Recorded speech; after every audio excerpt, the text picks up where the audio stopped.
Hi, hello. Welcome to another episode of Isaiah's Newsstand. It's your host, Isaiah Edwards. The date is June the 21st, 2024. Hopefully, this episode finds you well, in good spirits, and high hopes. As for me, I'm doing pretty good. Happy Friday to ya. In contrast with last episode, I'm actually reporting in a little bit earlier than I normally would because I took the day off.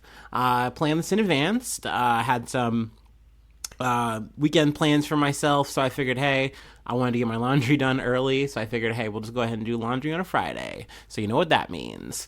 So I literally, once again, called off to do chores. But yeah, laundry went well. I treated myself to another Dunkin' run. I'm just porking up. Can't help myself. Can't stop. I got more munchkins. They're just still good. They're still cracked. I got a large black coffee, or not a large black coffee, but a large coffee with cream and sugar this time. I will say it's crazy that I've become a person who is both. Like I can drink a black coffee with sugar. That's fine. I still prefer cream and sugar, but both are the spot for me now, I think. So that's nice.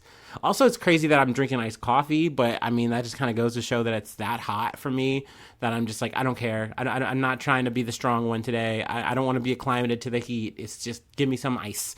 Fill the shit up with fucking water. I don't care. Let's see here. I also got a sourdough and bacon and egg sandwich. So that was pretty good. I will say a lot of egg. It did have cheese too. That's right. I'm sorry. But a lot of egg. It was like two eggs. So that, I mean, granted, it's a lot of bread. And I think that really I wanted it for the bread. I really was just like, sourdough sounds good right now.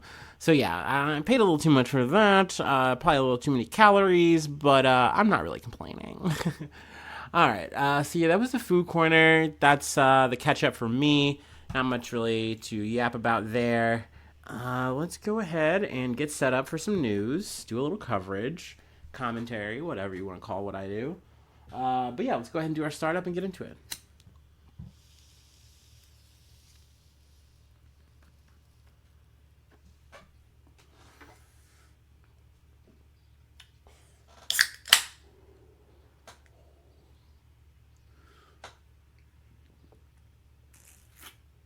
All right.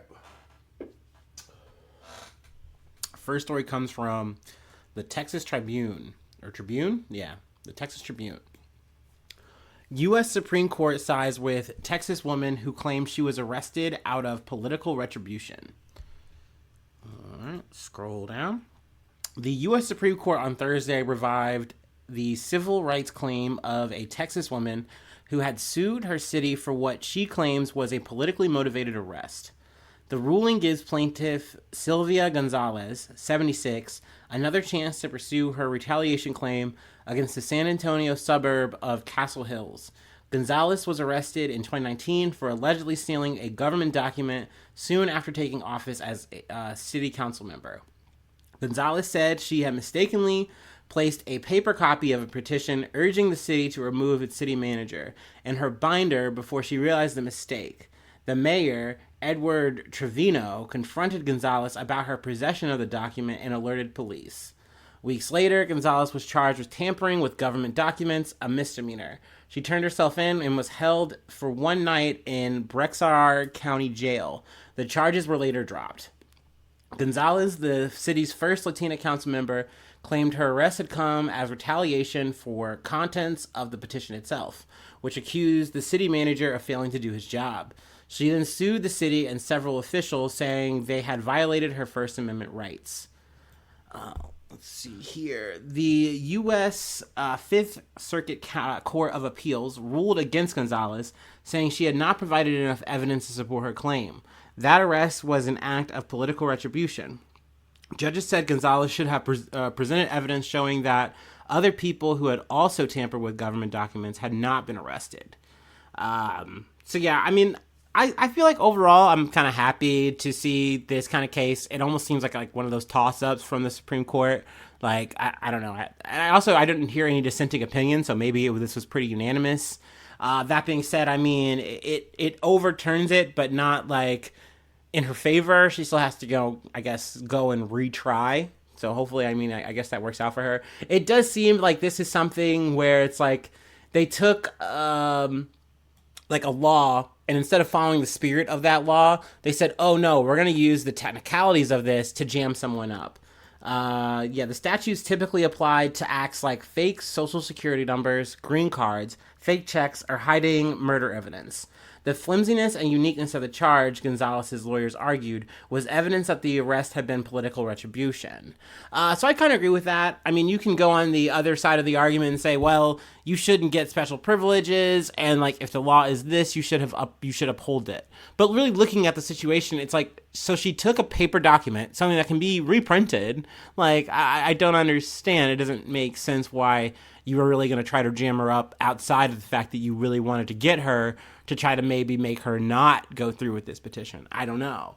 So, you know, it definitely seems icky, seems messy, but overall, like, not a big case for the Supreme Court. Another one that came up literally right as I was getting ready to record, so I figured, hey, let's go ahead and talk about it.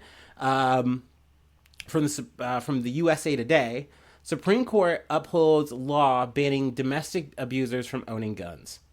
The Supreme Court on Friday upheld a law banning domestic abusers from owning guns, showing that a conservative court that has expanded gun rights also sees areas for limitation. So let me go ahead and go, because I didn't know. Like, I was literally like kind of thinking about this while I was doing laundry, and I'm like, I don't know how they're going to land on this case. Like, they've been so pro-gun as this, you know, supercharged conservative majority. What's really stopping them from saying, hey, well, this is the spirit of the law. Let's stick to the Constitution, blah, blah, blah, blah, blah. And then just say, yeah, we can just let domestic abusers have a gun.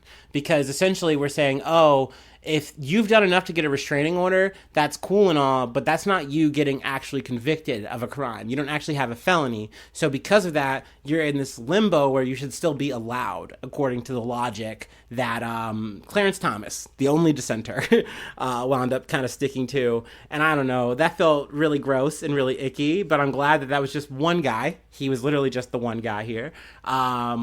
And even, you know, the other Supreme Court justices that are conservative are like, no, we'll draw the line here. We're okay with making this a red line, at least for now. Let's see here. Since the founding of our nation's firearms laws have included provisions preventing individuals who threaten physical harm to others from misusing firearms, Chief Justice Roberts wrote for the 8-1 majority in a decision that faulted some courts for misunderstanding the court's recent moves backing gun rights. Let's see here. There's more to really pull from here. I don't really want to like get in the weeds about it, but just to kind of recap, the case centered on a Texas man, Zachy Romney, who was involved in 5 shootings between 2020 and 2021. Romney pleaded guilty to the federal crime of possessing guns while subject to a restraining order, but an appeals court threw out his conviction.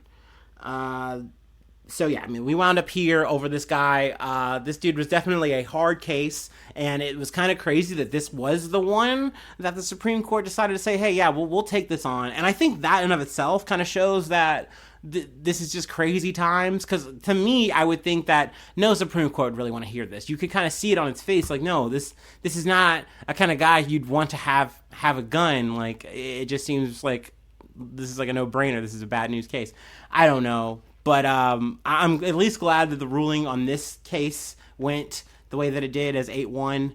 I think the other big one that's remaining, at least that I can just kind of recall off the top of my head, I know there's a Trump thing about his presidential immunity. So I'm curious how they're going to view on that. But yeah, I'll keep you posted on any more SCOTUS news throughout the week next week. American Airlines CEO says the removal of several black passengers from a flight was unacceptable. Got the story from the Associated Press. I'd heard rumblings of it and finally got the time and the article to do it. American Airlines put an unspecified number of employees on leave for their involvement in an incident in which several black passengers were removed from a flight in Phoenix, allegedly over a complaint about body odor. American CEO Robert Issam, we're going to go with Issam, wrote in a note to staff that the incident was unacceptable. I'm incredibly disappointed by what happened on that flight and the breakdown of our procedures, ISOM said in the note this week. It contradicts our values. We fell short of our commitments and failed our customers in this incident. 3 black passengers sued the airline last month, charging that they were removed from the January flight because of racial discrimination. They said they were told that a white male flight attendant had complained about an unidentified passenger's body odor. The men said they did not know each other and were seated separately while waiting for the plane to depart for New York.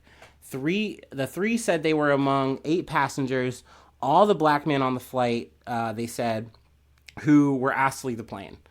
The men said they demanded an explanation for their removal during a confrontation with airline personnel in the jet bridge. At least one of the men recorded the discussion, capturing an airline employee seeming to agree that the men were discriminated against, according to the lawsuit. I kind of chuckle at that because I remember working in retail, and I had a conversation with one of my managers, and they specifically told me, hey, if anything, and this kind of stemmed from like a random event that happened that day, and they said, hey, just so you know, if anything ever happens and you do wind up making a little oops-a-daisy, whatever, don't apologize. And I remember being like, huh? Why? And it's like, no, I understand why you have that sensibility to apologize, to, accept culpability. But once you do that, you are technically at times, legally, taking on culpability for the company, and no one wants that. No one wants to see someone say, hey, there's a recorded incident where the employee even says, hey, this is fucked up, my bad, or whatever. So it can be pretty damning when you have a situation so bad that someone says, oh yeah, no, this is definitely fucked up.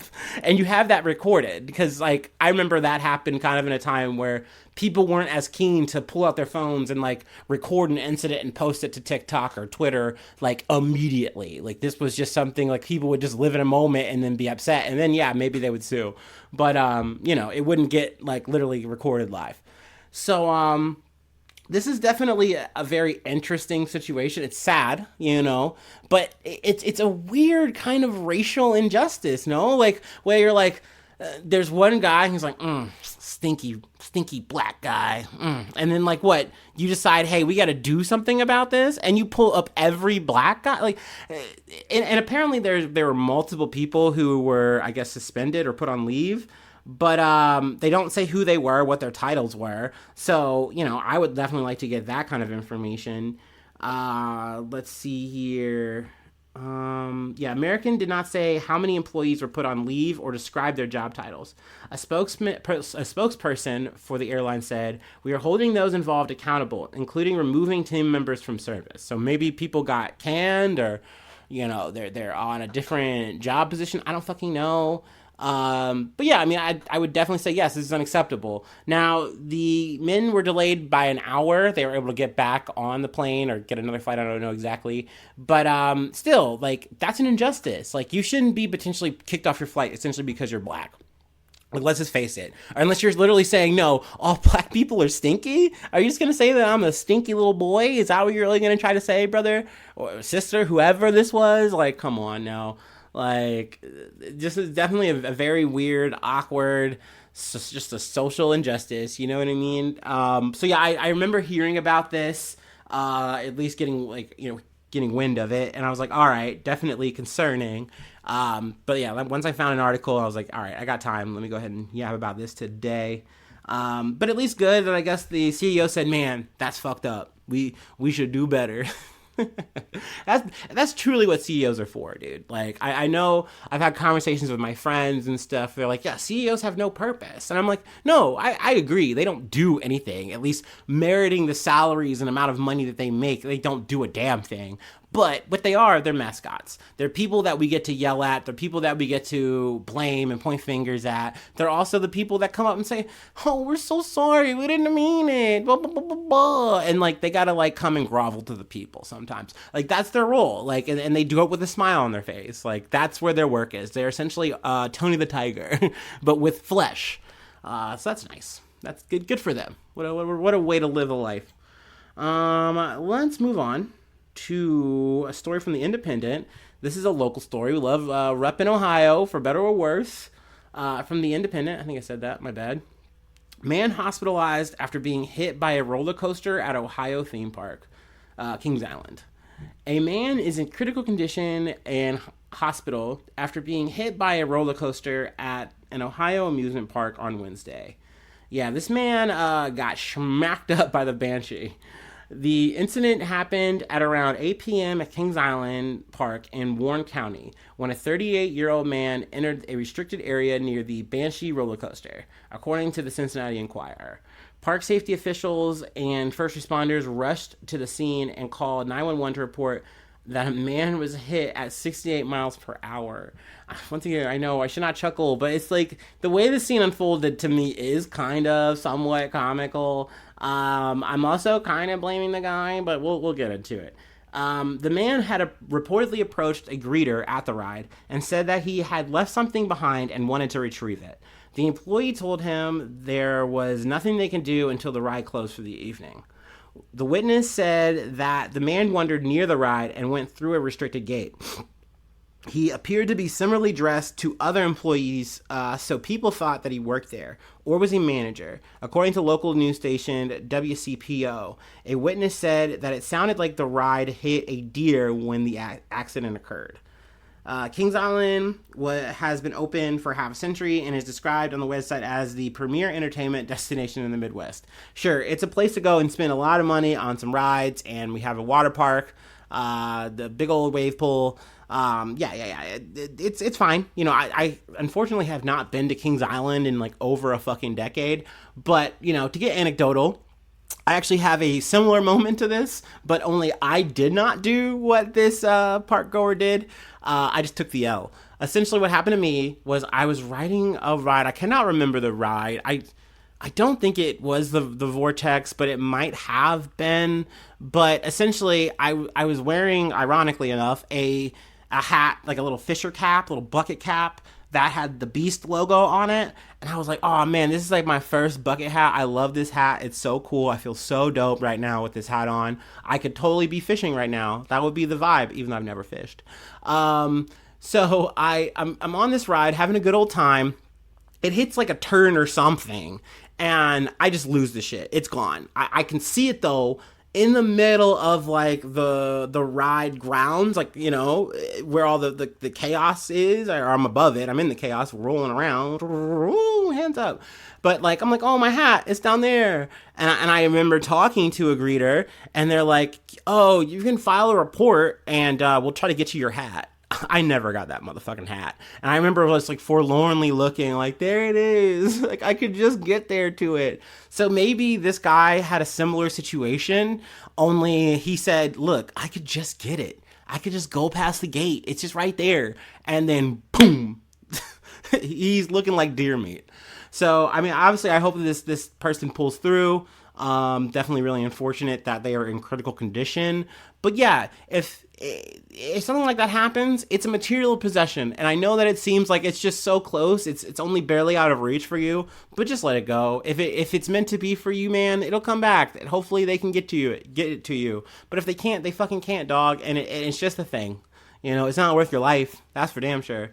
But yeah, we'll move on from there. Actually, I think this is another local story, dude. I'm closing out, keeping it real for Ohio. Hell yeah, dude. Hell is real. Anyway, let me do my last break, and then we will go ahead and close it out. We'll fucking pop this fucking Pringles can. Oh my god. Oh my god.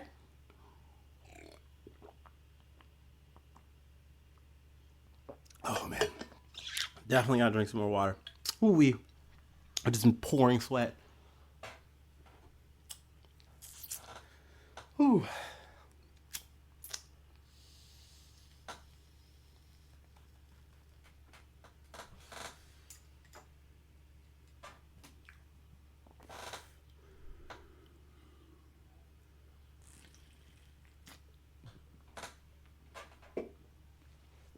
All right. Our last story comes from Metro. Metro! Lawyer who left poo in a Pringles can and left it for victim support gets job back. So this is an update on Jack Blakesley. A criminal defense lawyer from Noble County was captured on surveillance video leaving the potato chip can with human feces in the car park of a crime victim advocacy center in 2021. The Ohio Supreme Court in November 2023 suspended Blake's leave for a year with 6 months stayed. Excuse me. As justices in a divided opinion found that he engaged in conduct adversely reflecting his fitness to practice law, according to Court News Ohio. Blakesley chose the Haven of Hope parking lot as his drop zone for the thrill of pranking victim advocates he knew for years and would probably see in court just 15 minutes after leaving the Pringles can, Justices said. The court determined that it was necessary to sanction Blakesley to protect the public.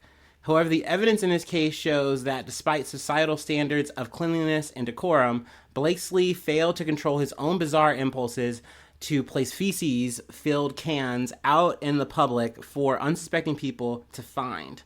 His apparent conduct has adversely reflected on his own fitness to practice law and brought discredit to the profession through significant media attention. Now, he had been a lawyer since 1976. He said he had done the prank at least 10 times last year, or in that year. But they said, okay, even though we know that you've done that many times, we haven't caught you on this. This is your first, criminal offense. So that's why they gave him what I feel is a extremely light sentence. Essentially, this guy's going to be back at it, practicing law. So I guess good for him. Very strange, very awkward. But yeah, I guess that's closing the chapter. I hope. I really don't want to see this guy in the news fucking pranking victims with his own fucking shit, quite literally. Shame on that man. But that's it. That's really all I have for today. Let's see. If you'd like to help out, support the effort, become a newsie today. Patreon.com/Isaiah News. Let's see, free ways to hit me up, IsaiahNews1@gmail.com. Feel free to subscribe to the YouTube. Really helps out a lot when you do that. The like button is cool. Comments are cool. Sharing is caring. And hopefully I see you soon for some more good news. I love ya. Bye-bye. Mwah.